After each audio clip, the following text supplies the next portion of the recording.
Bismillahirrahmanirrahim. Alhamdulillahi Rabbil Alamin. Wassalatu wassalamu ala asyrafil anbiya'i wal mursalin. Nabiyina Muhammadin wa ala alihi wa sahbihi ajma'in. Assalamualaikum warahmatullahi wabarakatuh. Ngayon sirah, insyaAllah.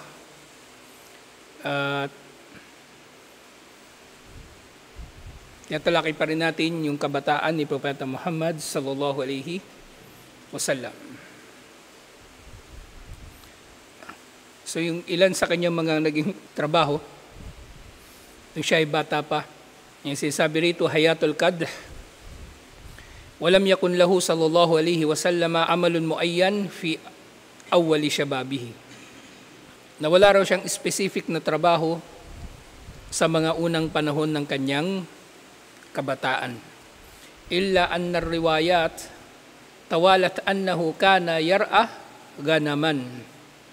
Di ba na lamang na ang marami sa mga ulat ay nag-uulat na siya ay nagpastol ng kambing o ng tupa.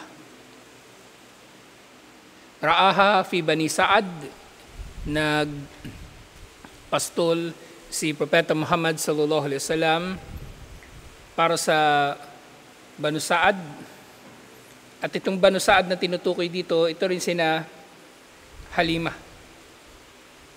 Kumbaga yung 4 na taon pa lang siya, nagsimula na siya na magpastol.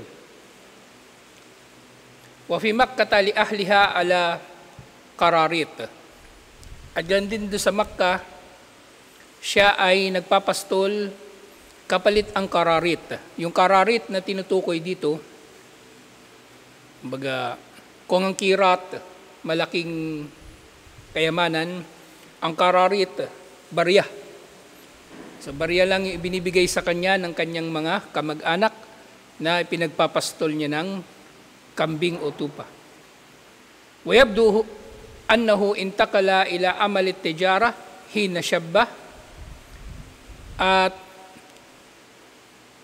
lumilitaw sa mga batayan na mula naman dito siya ay nagsimula ng mga lakal o maging negosyante nang siya ay nagsimulang magkaedad na. Faqad warada annahu kana yattajiru ma'as-Sa'ibi bin Abi Sa'ib al-Makhzumi. Naiulat na siya ay nangangalakal kasama si Sa'ib bin Abi Sa'ib al-Makhzumi, na isa ring lalaki na taga-Quraysh. Fakana khayra sharika lahu. At itong tao raw na ito ang itinuturing niya na naging pinakamainam na kasosyo niya nung panahon na yun. Okay? Kasosyo, ibig sabihin, sharik. Kasosyo na hindi siya empleyado ni Sa'ib, kundi siya ay kasosyo. Nung panahon ni Propeta Muhammad sallallahu alaihi wasallam, yung mga tindero nila ay actually tinuturing na parang kasosyo. Hindi katulad ngayon, yung sumusweldo, yung tindero, ganun, magtrabaho siya, hindi, sumusweldo siya, maging tamad siya o hindi, sumusweldo siya. Mga kasosyo sila. At maaaring meron pa rin ganito ngayon na porsyentuhan ang matatanggap niya mula doon sa naibenta niya, total na naimbenta niya. Kaya siya ay may tuturing na parang isa ring kasosyo. So siya, ang kanyang ambag sa partnership nilang dalawa ay pagtitinda at ang isa naman ay namumuhunan. Kaya tinukoy si Propeta Muhammad sallallahu alaihi wasallam bilang syarik ni as-Sa'ib. Syarik, ibig sabihin kasosyo. At ito rin yung syarik na matatagpuan sa la ilaha illallah wahdahu, la syarika lahu, na walang katambal o walang kasosyo si Allah sa kanyang pagiging Diyos. O wala siyang, kung nidda naman yung salita, wala siyang karibal sa kanyang pagka-Diyos o pagka-Panginoon. La yudari wala yumari waja'ahu yawmal fathi farahiba bihi. So, itong si Sa'ib ay naging mabuti sa kanya at buhay pa itong si As-Sa'ib doon sa araw ng Fathu Makkah, maaring hindi siya nag-Muslim, hindi pa siya nag-Muslim, at maaring kalaunan ay nag-Muslim din siya. Kasi nag-Muslim ang buong Makkah. Nang nabawi ito ng mga Muslim, liban na lang doon sa mga tumakas. Kina Safwan bin Umayyah, kina Ikrimah bin Abi Jahal, kalaunan naman ay nag-Muslim. Sa pagdating daw ni Propeta Muhammad sallallahu alaihi wasallam doon sa Makkah, sinalubong siya ni As-Sa'ib at sinabi sa kanya, "Marhaban bi akhi wa syariki." Welcome sa aking kapatid at aking kasosyo. So sa kabila ng pagiging magkaiba ng kanilang relihiyon ay winelcome pa rin ni Sa'ib si Propeta Muhammad sallallahu alaihi wasallam. Pero tingnan pa natin uli inshallah kung kasi tingnan natin kung maaring Muslim na ba nung panahon na ito si As-Sa'ib, kasi meron namang mga Muslim na naiwan sa Makkah. Hindi lahat sila nakapag-hijrah. Hindi silang lahat ay nakapag-hijrah. Katulad ni Al-Abbas na hindi rin nakapag-hijrah. So check ko pa itong si As-Sa'ib. Wa fil khamisati wal 20 min sinnihi kharaja tajiran ila Syam fi mali Khadijah radhiyallahu anha. Dala niya ang yaman ni Khadijah radhiyallahu anha. Kumbaga si Khadijah radhiyallahu anha ang namuhunan at siya ay nagbenta ng kanyang paninda ni Khadijah doon sa Syria. Ang Khadijah na tinutukoy dito, walang iba kundi si Khadijah bin Khuwailid. Khadijah bin Khuwailid, yung una niyang asawa. Na sinabi ni Ibn Ishaq tungkol dito, at yun nga si Propeta Muhammad sallallahu alaihi wasallam ay 25 years old na ng panahon na ito. Kanat Khadijah bin Khuwailid imra'atun tajira dhata syarafin wa malin.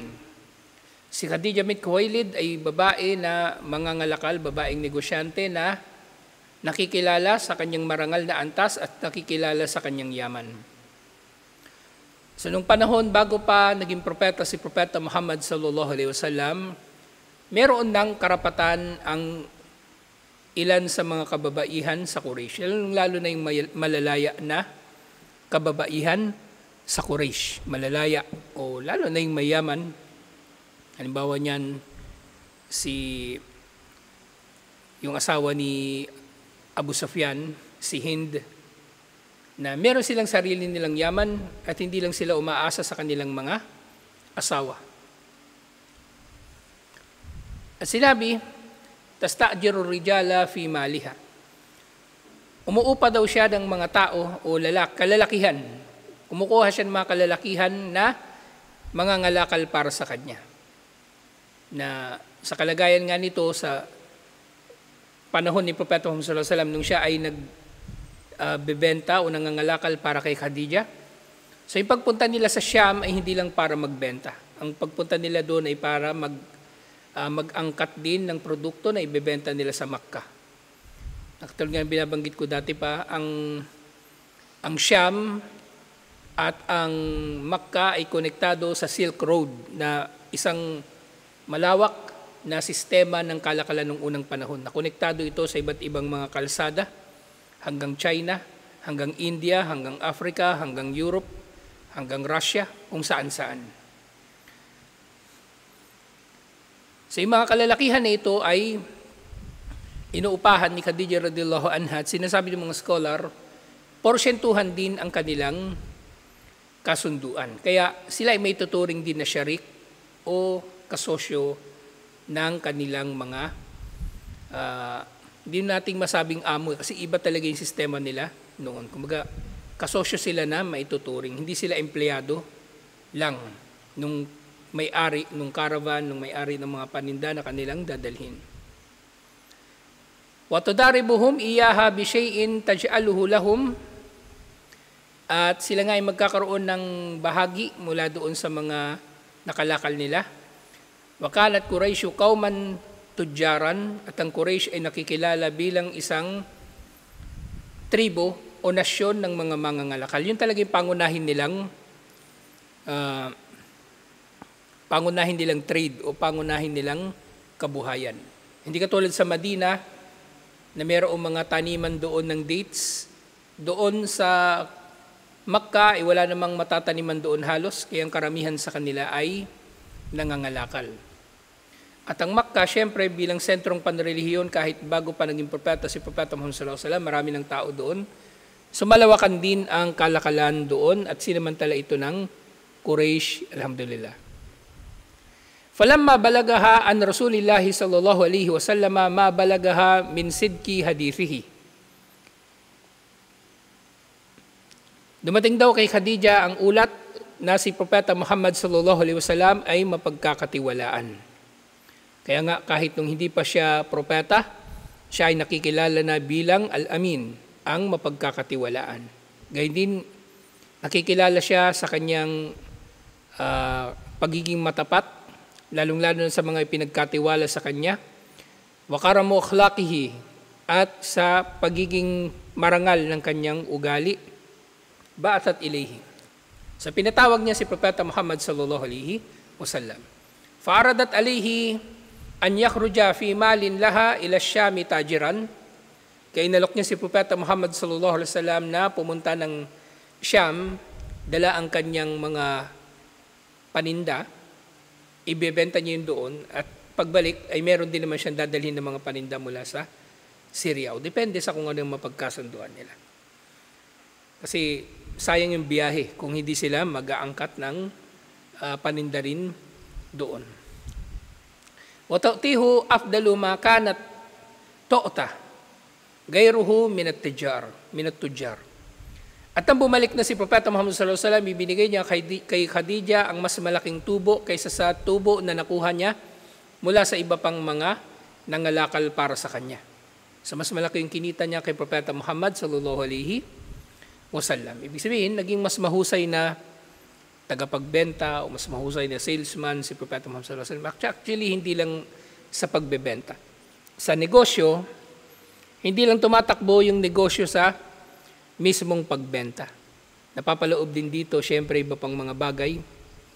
Yung overhead cost, operating cost, yung mga bagay-bagay na yun, pampasweldo sa tao, mga pinapakain sa tao, pagkain ng kamelyo, oras na tinatakbo ng caravan, lahat yun ay may epekto doon sa laki ng tutubuin o kikitain ng nagbebenta. At na-manage yun ng maayos ni Propeta Muhammad sallallahu alaihi wasallam, kaya malaki ang kinita ni Khadija. At syempre, kasama na rin dito yung katapatan ni Propeta Muhammad sallallahu alaihi wasallam. Si maring dinudugas siya. Maring rin naman na dinudugas siya ng mga naunang nangalakal para sa kanya. Sasabihin nila, ito lang yung napagbentahan. Samantala si Propeta Muhammad sallallahu alaihi wasallam, ibinigay niya kay Khadija ang kabuuan ng tunay at totoo na napagbentahan. Dahil nga sa kanyang pagiging mapagkakatiwalaan. So ipinadala niya si Propeta Muhammad sallallahu alaihi wasallam kasama yung mga merchandise o yung paninda, kumbaga. Maagulamin laha yuqalu lahu Maysara. So kasama raw ni Propeta Muhammad sallallahu alaihi wasallam ang isang alipin ni Khadija, ng pangalan nito ay Maysara. Itong si Maysara lalaki. Okay, lalaki ito. So yung pangalan niya, merong taul marbuta sa dulo pero lalaki siya.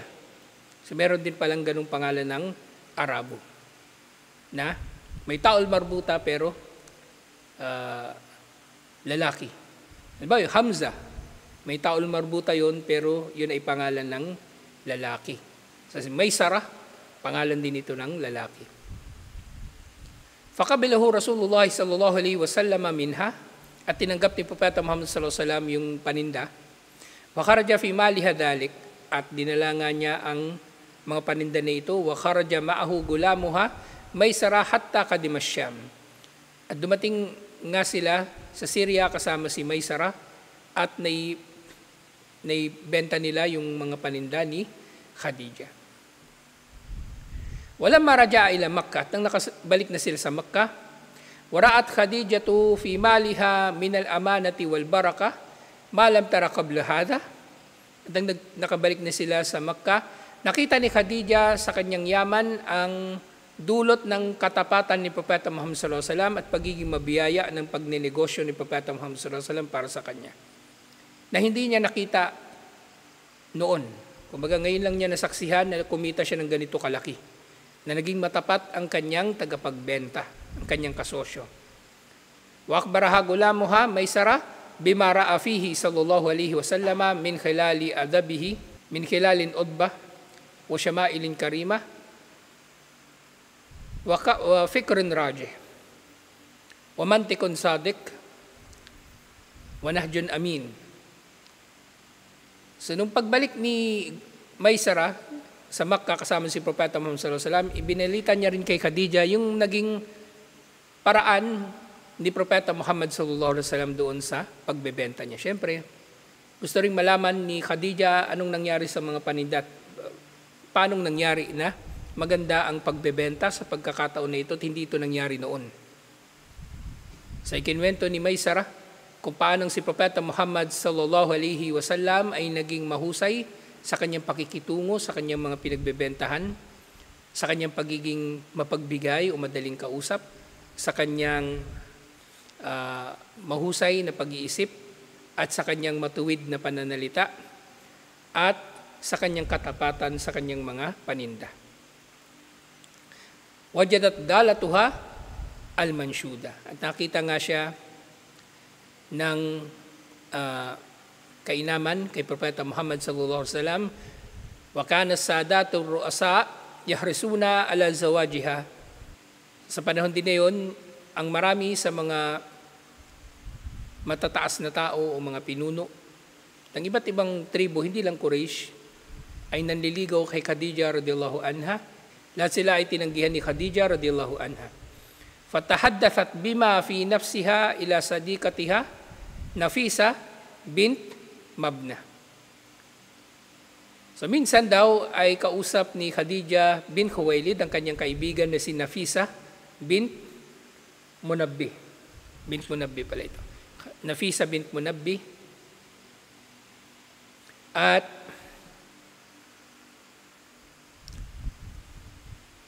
kinausap niya ito tungkol kay Propeta Muhammad sallallahu alaihi wasallam. Wa hadhihi dhahabat ilayhi sallallahu alaihi wasallam tafahatahu an yatazawwaja Khadija. So itong si Nafisa, siya ang tumungo kay Propeta Muhammad sallallahu alaihi wasallam para alukin si Propeta Muhammad sallallahu alaihi wasallam ng pag-aasawa.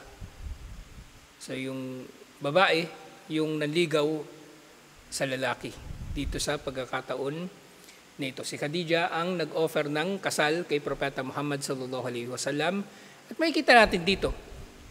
Sabahan nila wala pang ang pagka-propeta si Propeta Muhammad sallallahu alaihi wasallam dito, pero makikita rin natin yung ng bakas ng moralidad kahit sa ilan sa Quraysh. Okay? So si Khadija, inalok niya agad ng kasal si Propeta Muhammad sallallahu alaihi wasallam. Samantala pwede naman sila maging mag-boyfriend muna. Wala naman silang wala naman silang batas na nagbabawal doon sa Quraysh. Pero yun nga si Khadija, nasa kanya yung kumbaga pagiging marangal at hiniling niya na maging asawa siya ni Propeta Muhammad sallallahu alaihi wasallam. Farada dhalik. At kinalugdan ito ni Propeta Muhammad sallallahu alaihi wasallam wa kallama amamuhu, at kinausap niya yung kanyang mga uncle sa ama. Yung kanyang mga uncle sa ama, sina Hamza, sina Al-Abbas, at iba pa. Fadahabu ila ammi Khadija wa khatabuha ilayhi. Kaya nagpunta sila sa uncle ni Khadija.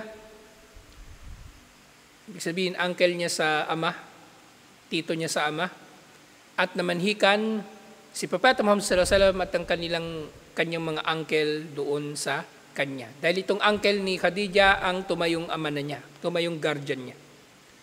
Ibig sabihin nga, nung panahon na ito, kumbaga, maaring bakas pa rin ito ng mensahe ni Ibrahim alayhis salam na ang pag-aasawa ay nangangailangan ng wali o ng guardian. Katulad ng kung paanong meron sa Islam. Wala ithri dhalika thumma az-zawaj. Pagkatapos nga nito, sandali lang ay nagkaroon na ng kasal, kinasal na silang dalawa.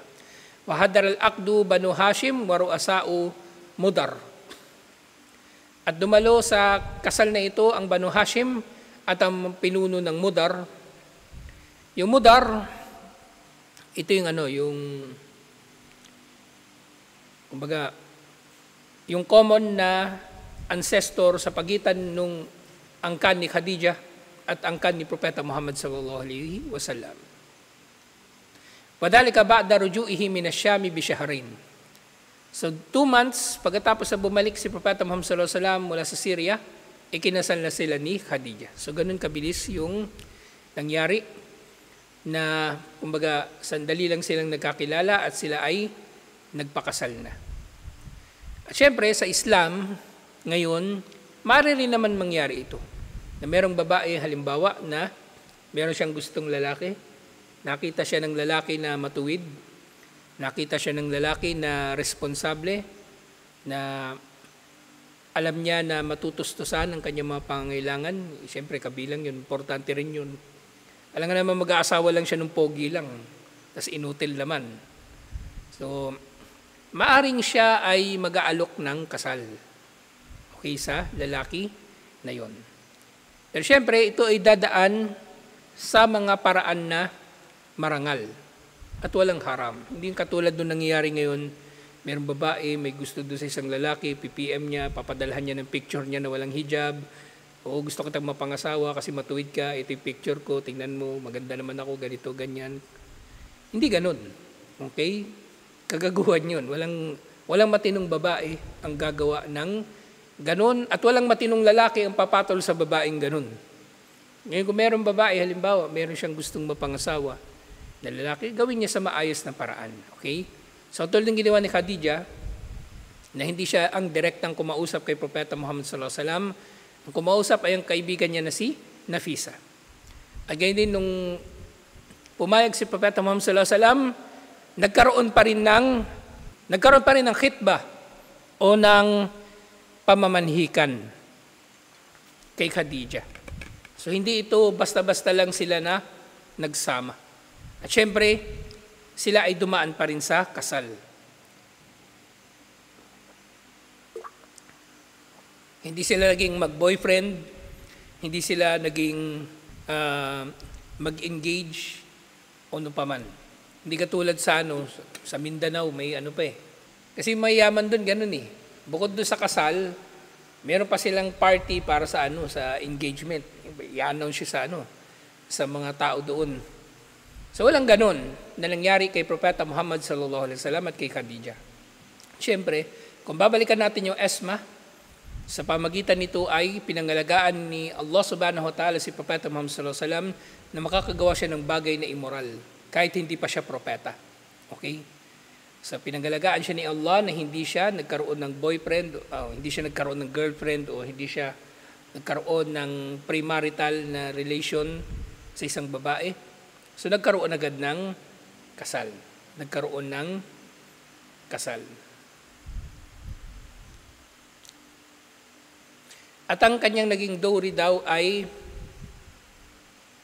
wa asdaquha 20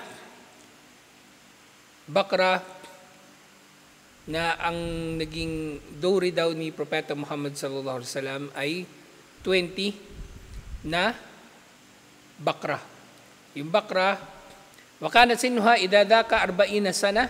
Ang edad ni Khadijah radhiyallahu anha nung taon na yon ay, nung taon na kinasal sila ay 40. Wa kanat yawma idin afdalu nisa'i qaumiha nasaban wa tharwatan wa aqlan. Sa panahon na yon, siya ang pinakamainam na babae sa kanyang nasyon, sa lahi, sa yaman at sa talino.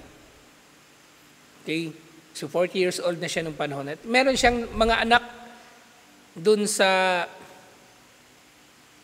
nauna niyang asawa. Meron din wahi awwalu imra'atin tazawwajaha Rasulullah sallallahu alaihi wasallam. Siya ang unang babae na napangasawa ni Propeta Muhammad sallallahu alaihi wasallam. Walam yatazawwaj alaiha gairaha hatta matat. At hindi nag-asawa si Propeta Muhammad sallallahu alaihi wasallam ng iba pa liban sa kanya hanggang sa siya ay namatay.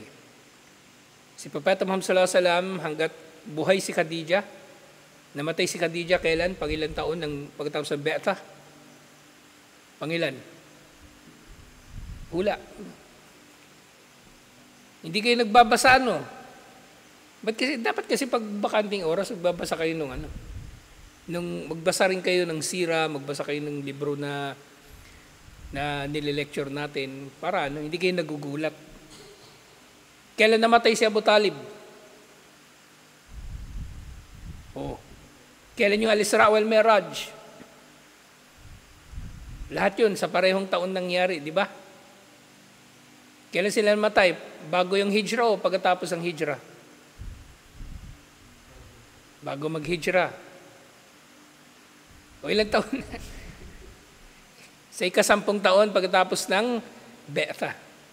Ika-10 taon pagkatapos ng Be'ta. Ibig sabihin hanggang sa panahon na yun ay isa lang yung asawa ni Propeta Muhammad sallallahu alaihi wasallam. Ang sumunod na pangasawa ni Propeta Muhammad sallallahu alaihi wasallam si Sauda.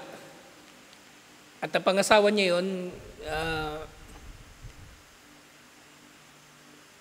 bago mag-hijra ng kaunti. Mga ilang buwan na lang bago mag-hijra. Pagkatapos si Sauda, si Aisha. Ang lahat ng anak ni Propeta Muhammad sallallahu alaihi wasallam na nabuhay, anak niya ay Khadija. Lahat ay anak niya kay Khadija. Si Zainab, si Ruqayyah, si Kulthum, si Fatima, lahat yun ay anak niya kay Khadija. Yan nga, sinabi, wa kullu awladihi sallallahu alaihi wasallam minha. Lahat ng anak ni Propeta Muhammad sallallahu alaihi wasallam na nabuhay ay kay Khadija. Liban na lang kay Ibrahim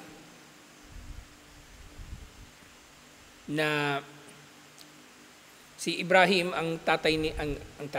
yung nanay nito ay si Maria Kibtiya. So yung mga naging anak ni Propeta Muhammad sallallahu alaihi wasallam at Khadija, si Al-Qasim, pero namatay ito ng pagkabibi.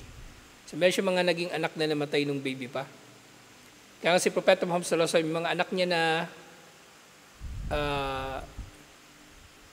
lalaki, namatay nung pagkabata.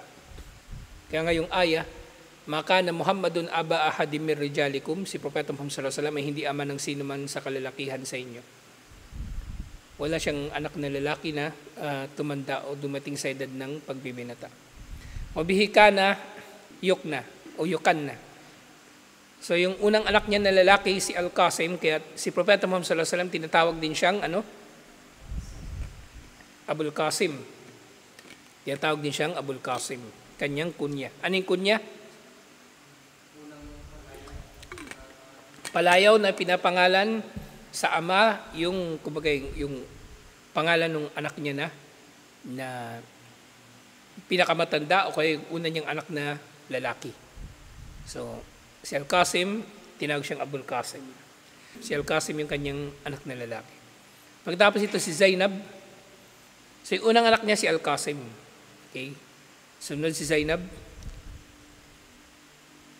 Sumunod si Ruqayyah. At si Kulthum na parehong napangasawa ni Uthman bin Affan. At si Fatima na napangasawa ni Aljim, ni Ali, si Fatima. At si Abdullah nga, na meron pa siyang anak na isa pa na si Abdullah na namatay din sa pagkabibi. Wakana Abdullah yulaqab bit-tayyib wat-tahir. Si Abdullah ay tinatawag na at-tayyib at at-tahir. Wamata banuhu kulluhum fi sigarhim, lahat ng lalaki niyang anak ay namatay sa pagkabata. Ammal banat fakulluhunna adrakal islama fa aslamna wa hajarna. Lahat ng anak niyang 4 na babae, inabutan nilang Islam at naghijra sila. Illa annahunna adrakathunna alwafatu fi hayatihi sallallahu alaihi wasallam sawa Fatima. Pero lahat sila ay namatay bago pa mamatay si Propeta Muhammad sallallahu alaihi wasallam, liban na lang kay Fatima. Namatay si Fatima, patay na si Propeta Muhammad sallallahu alaihi wasallam. Pero yung mga anak niya na unang namatay sa kanya faqad ta'akharat ba'dahu 6 ashhur thumma lahikat bihi. So, namatay si Fatima 6 months pagkatapos na mamatay si Propeta Muhammad sallallahu alaihi wasallam. So, napangasawa ni Propeta Muhammad sallallahu alaihi wasallam si Khadija, edad niya ay 25 at si Khadija ay 40. Alhamdulillah, at ang lahat ng anak niya na nabuhay ay mula kay Khadija radiyallahu anha. Tutuloy natin to next week. Inshallah. Assalamualaikum warahmatullahi wabarakatuh.